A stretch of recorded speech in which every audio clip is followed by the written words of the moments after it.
Here, bring the hand in with the collar tie here. Now, this opens the path to come up to that position that I mentioned just before, the top block where you block the shoulder here, okay? Now, it's very difficult for him to control his posture, for him to get posture on me here, okay?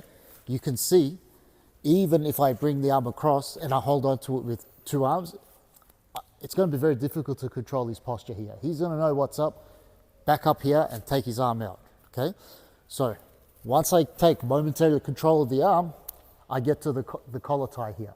So if he tries to posture out of this, he can't. And it gives me enough time to now climb my legs up and then throw my leg over that shoulder and eliminate that shoulder here.